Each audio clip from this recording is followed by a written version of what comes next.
नमस्कार, आप देख रहे हैं #भारत और मैं आपके साथ अन्नचिका। उत्तर प्रदेश में साल 2027 के विधानसभा चुनाव को लेकर अभी से राजनीतिक हलचल तेज हो गई है। इसी बीच सुबह सपा के राष्ट्रीय अध्यक्ष ओम प्रकाश राजभर ने आजमगढ़ जिले की अतरौलिया विधानसभा सीट से खुद चुनाव लड़ने और दीदारगंज सीट से अपने बेटे को मैदान में उतारने का ऐलान कर दिया है।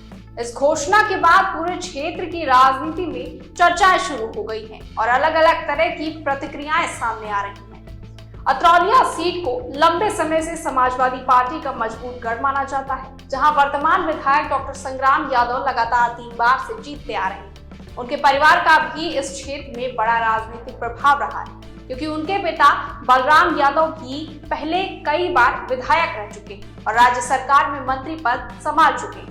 ऐसे में इस सीट पर राजभर की एंट्री को कई लोग एक बड़ी राजनीतिक चुनौती के रूप में देख रहे हैं, जबकि कुछ लोग इसे केवल चुनावी बयानबाजी मान रहे हैं। वहीं स्थानीय लोगों के बीच इस फैसले को लेकर मिली जुली प्रतिक्रियाएं देखने को मिल रही हैं। कुछ लोगों का कहना है कि ये सीट पूरी तरह से समाजवादी पार्टी का मजबूत आधार है और यहाँ किसी बाहरी उम्मीदवार के लिए जीत पाना आसान नहीं होगा।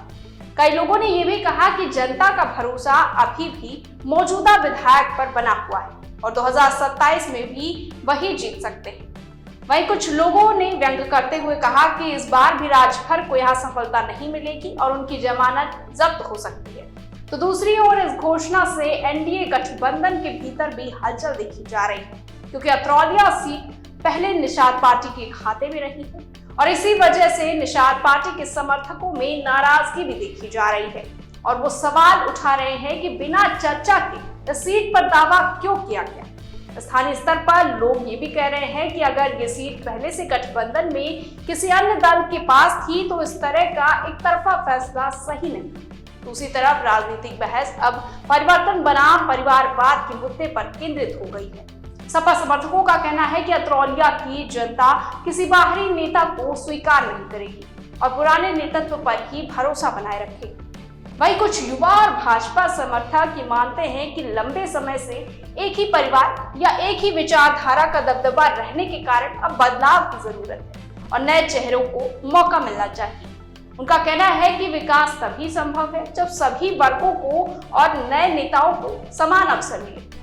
अतरौलिया सीट अब राजनीतिक बहस का केंद्र बन गई है और आने वाले समय में यहाँ चुनावी माहौल और भी गर्म होने की संभावनाएं है, जहाँ सभी दल अपनी रणनीति को मजबूत करने में जुट जाएंगे। फिलहाल के लिए बस इतना ही। बने रहिए #भारत के साथ।